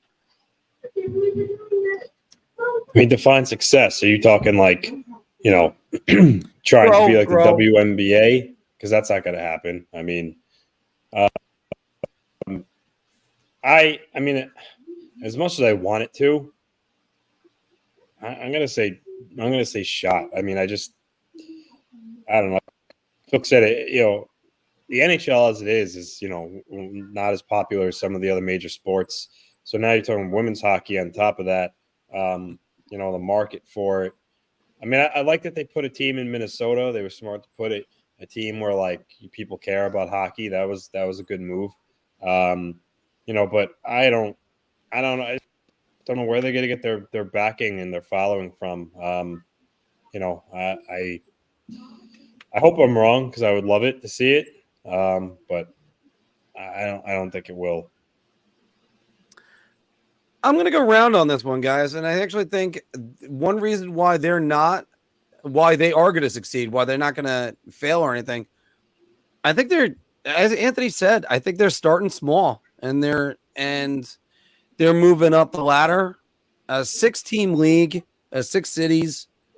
You gotta like the way this all looks, and I actually think that's the best way to do it and grow the game. They were doing these tours and going to different cities. They would do a game at the Garden. Everything looked good for them, and then looking at them now, I mean, you got bankable players. Hillary Knight is very bankable. There's obviously Sarah Nurse, but it's just and like the NHL. I don't know what their backing is on it, guys, but it might be better that the NHL isn't completely involved. Maybe a partnership, not like at times. I think the NBA, it's more like a nuisance for them to have to market the product. I don't know, but I think it's probably better to be off on your own. I don't know how much involvement the NHL has on this. Well, guys, that's the end of Big Apple Hockey's Bar Talk. We were gauging our confidence on NHL topics based on our choice of drink. And to answer anyone's questions, no, I am not drunk. I was just making those mistakes all on my own. Anyway, boys. Anyway, let's play some Puck Doku. Let's see what we got today. And in our group chats, we mentioned mentioned a couple really good names. This one's a tough one today, guys.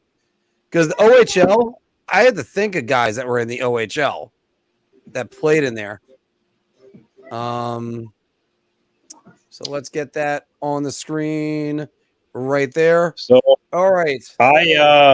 I used Brian Berard for the Maple Leafs in OHL.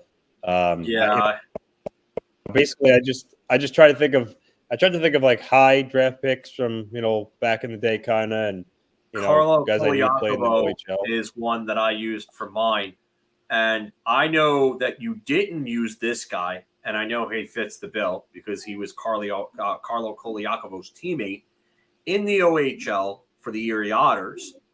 Brad Boyes. Love it. That goes for the Maple Leafs, right? Yeah. Yes, Brad Boyes. That's a good one. Okay. It's funny because they drafted him, traded him to San Jose for Owen Nolan. He didn't play for them originally. Played for them in his last season in his career. And funny enough, 0.4 is what I got for Koliakovo. Perfect. I always remember Brad Boyes because he had the Cy Young numbers. Yeah. So that's just a little bit of a different thing.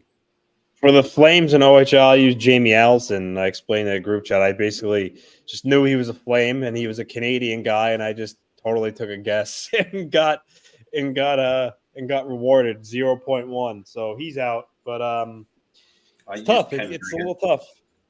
By the way, Anthony, this is relegation. I'm all the way at the bottom. Half my face is covered by the Puck Doku. Because that's what I deserve today. You could get rid of that let's play Puck Doku part.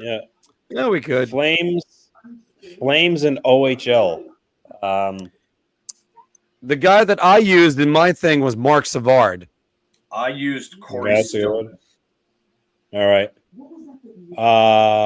Let's see. What about Steven Reinprecht? Did he play in the OHL? No, he was Danny Heatley's center at Wisconsin. Okay, so that's out. Tanguay, obviously QMH, QMJ. Chris Drury, where did he play? Oh, BU. Wow. You know what? It's amazing. Sometimes the words come out of my mouth, and then I hear it, and then I go, "You idiot." He was only one of the big players in one of my favorite hockey books to read, 11 Seconds. Steve Dubinsky. Did Steve Dubinsky play in the OHL? Well, I got a guy right here. Let me just double check. Sandy McCarthy would be another good one. I think if he played. Hold on. I think Sandy McCarthy might have played in the OHL. Just give me 1 second on that. I just want to check now. McCarthy. I know he was a Flame. No, McCarthy was the Q. Wow.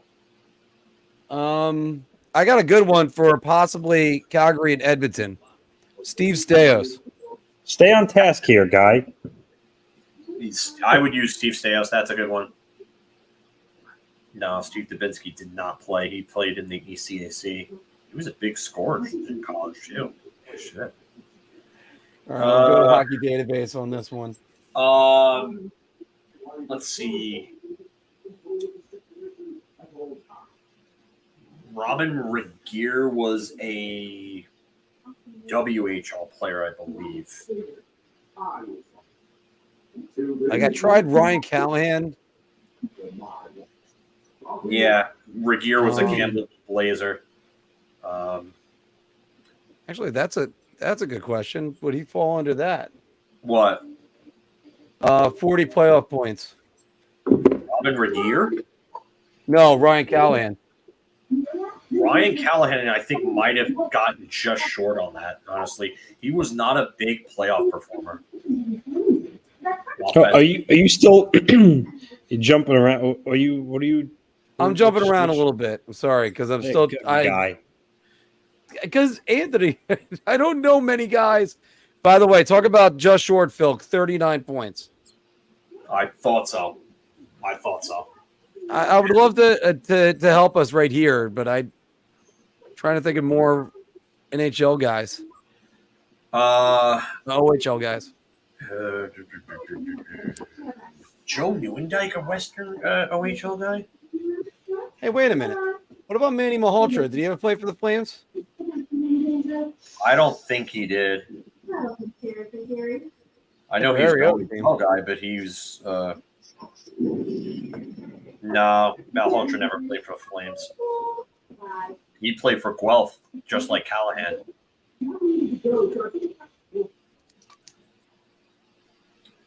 All right.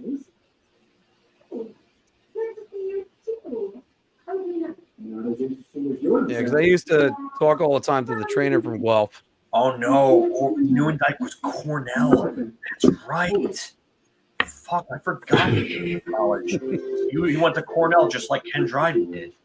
Just in case if anybody's still with us, we have 6 of you guys still remaining. We don't use the stats or the guys that we use. Yeah, just to otherwise day. it would just be filling everything in. I think Calgary Jeremy is right about this one for Calgary and OHL. Yes, he is, because he got into that fight with Steve Downey over that hazing incident. Yeah, that's correct. Yeah. Correct. Yep. That's Hakeem, a good one. Aliu?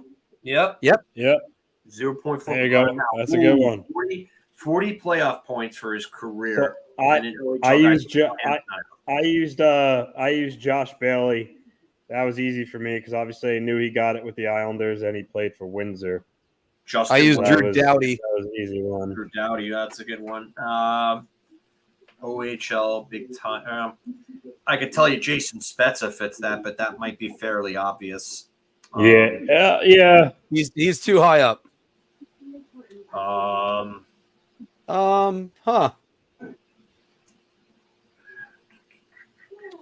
Let's see here. I mean, John Tavares, but that'd be obvious. I'm trying to think of it just an OHL. What about trying to find? I got one. Who? Dan Girardi. No. 40 points. Mark, are you being sarcastic? Oh, no, he had 36. I looked at penalty minutes. Oh, my God. What the? Guys, I'm not having a great day. You are not having a great day at all. I am not having a great day. I would just love to know, when even you take a look at Dan Girardi? I can't even remember any notable Girardi goals or points in the playoffs. Guelph Storm, he did have 12 in 11-12 against Ottawa. I figured he would at least have some moments. 40 playoff points in an NHL career, played for OHL. Damn it. I had one. Andrew Burnett, but he only had 35 playoff points. Wow. And a lot of them probably came in that 2003 run. See, I got Michael Pekka was a WHL. Damn it. Michael Pekka was a WHL guy. What about Adam Deadmarsh? Adam Deadmarsh might Ooh, that actually might be a really good one, actually. Hold on. I like Adam Deadmarsh a lot. I like that one Yeah, a lot too, because I think between the 96 run. No, yeah, he did. But did he play? Yeah, Adam. 66 points. No, WHL though. He's Portland Winterhawk. Damn it. Yeah, WHL. No, it won't work. He's a Portland Winterhawk. Patrick Kane is too obvious, Jeremy. That's just really too obvious. He was the first overall pick for London Knights. What about Jeff Sanderson? I think I might have one. Jordan Eberle. Oh no, he's a Regina Pat. Shit, that's right. Yeah. What about Jeff Anderson? No, nope, not enough points. Jeff Anderson? Yeah, he wasn't. No, I just looked. He played in the WHL too. Damn it. Jeff Cornell? Hard part is remembering who was in what league. So many different junior leagues. Jeff Cortnell was WHL. Yeah.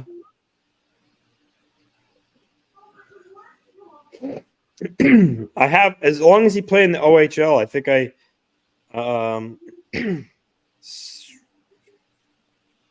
Steve Thomas. Steve Thomas. Points. It's a matter of whether he played in the OHL or not. He did. I just looked it up. Steve Thomas. Okay, Steve Thomas. So we got that one. Pittsburgh Penguins with 40 points in their career. Joe Mullen is a good one. Playoff points, yeah. Yeah. Rick Tocchet. I used who did I use? I used Larry Murphy. I used Sergei Zubov. That was a good one. I think I might have a good one for you guys that's definitely going to come up low. And it doesn't matter because he doesn't have enough points. I was going to go with John Cullen. I used John Cullen for Pittsburgh and Toronto up top. Yeah. I used Tomas Sandstrom for Pittsburgh for this one though. And that came up really low. Well, what about Marty McSorley? You know what? I don't know if he had the points. It's a matter of whether or not Pasquale Dupuis, you think that'll be high in percentage? I think that's way too high in percentage. Did he have enough points? Yeah, just look at 44. Hold on, let me see. I want to see what McSorley had. McSorley had 29 points. Yeah. Kunitz would be obvious. Kunitz could be a decent answer. That would How be about obvious. Miroslav Shatan? Yo, I don't know. He might fall just short on points. He might. 54 points. I mean, Buffalo. I think Miro Shatan would be a good answer then for Pittsburgh. 54 points. Do it. He'd also be a good answer for Edmonton. Actually, let's do the Edmonton one for him because he won the cup with Pittsburgh. So people might remember that. Yeah, I'm telling you right now, he got traded from Edmonton to Buffalo. Yeah, 0.1. Yo, let's go, baby. Let's go. So we still got some other ones that we could use for Pittsburgh. I used Charlie Huddy for that one. That was not a bad one, Anthony. That was definitely not a bad one. Nilsson, because nobody remembers Ken Nilsson playing like 20 games in Edmonton, but he played like 2 very short seasons at the end of his career with them. He got traded to them before the 87 run. Hey, can I throw this one out there? Marcus Naslin. Yeah, because you know what though? That's a very talked about trade. Naslin for Stoyanik. So that's Bill Guerin. I'm still thinking people are going to remember that one.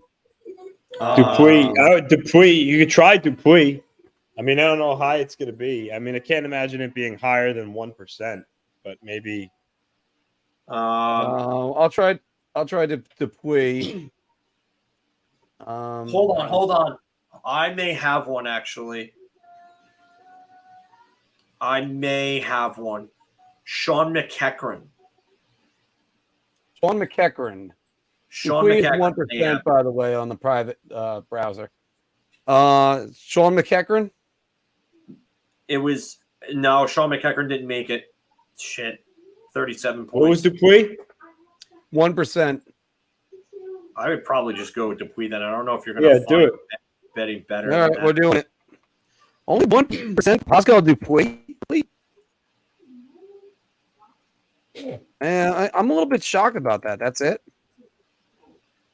I know there's for Oilers Flames. I used Aaron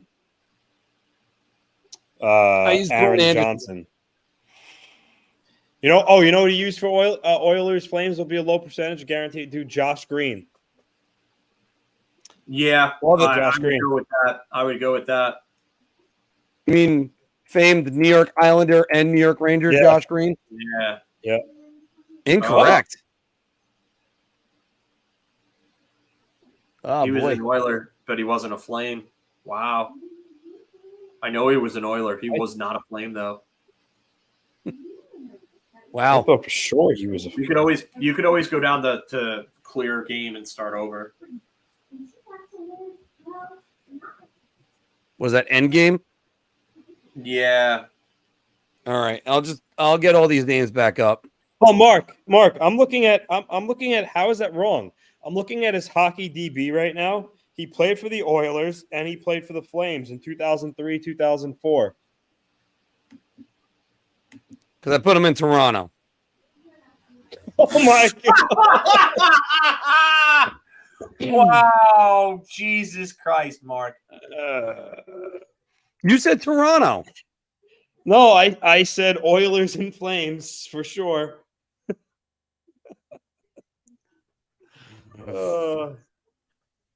This is like an all-time show for me today. It's yikes. Sorry to everybody. Dupuis, got it. At least we'll have a blooper reel. Shatan. Okay. Last one. Calgary and Toronto. You're saying Josh Green. No, not Calgary and Toronto. Calgary and Edmonton. Yes, you're on Calgary and Edmonton right now. All right. Yes, Josh Green. Oh, boy. 0.0. Great.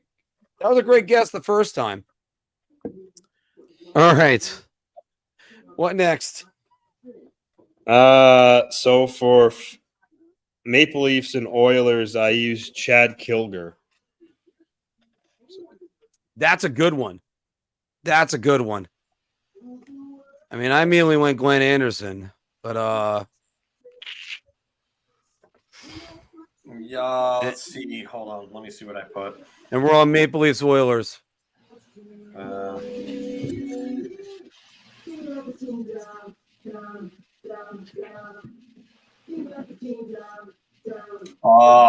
Maple Leafs and Oilers? Yeah. I put Kent Vanderbilt, and that was 0.1%. Wow. Obviously, we could go Curtis Joseph. But that's going to be too obvious. Way too obvious. Yeah. Let's just pick a year. Let's say 2006. I mean, Michael Pekka played for Toronto, right? Oh, yeah, he played for both. I would put Michael Pekka. That would be a good one. Because not a lot of people are going to remember the fact that he played for Toronto.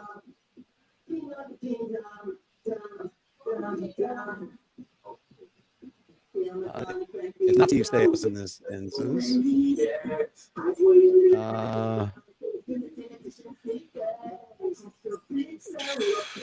My man, you can put Pekka there. Just put Pekka there? All right. Yeah. Yeah. Not many people. I don't think that many people that high. I think maybe 1 or 2%. All right. But actually, I got another 0.9. stream I'm getting on. Toronto. All right. I went Kobe Armstrong for Toronto versus Pittsburgh. I went John Cullen there. For who? Toronto and Pittsburgh. John Cullen. You can put. I went. Aubin, the goaltender, Jan Sebastian Aubin. We got to come up with someone else. You could put Obviously Larry Murphy Francis. in there. But are they going to be too obvious? Murphy and might Francis? be a good one because he played for a very short time with Toronto. Larry Murphy would be a good one. Okay. All right. Let's try it. Larry Murphy?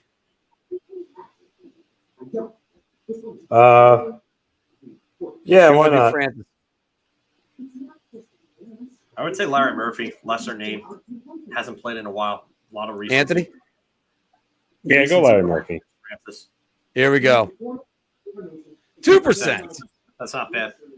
All right. Last one, guys. Calgary, So, Pittsburgh. I went with German Titov. I went with Andreas Johansson.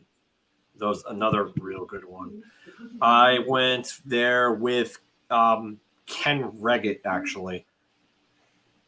Ken Reggett, that's a good one. That was 1%. Calgary and Pittsburgh.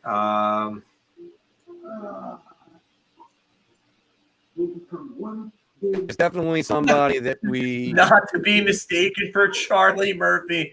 Marc might actually say Charlie Murphy instead of Larry Murphy. So He might.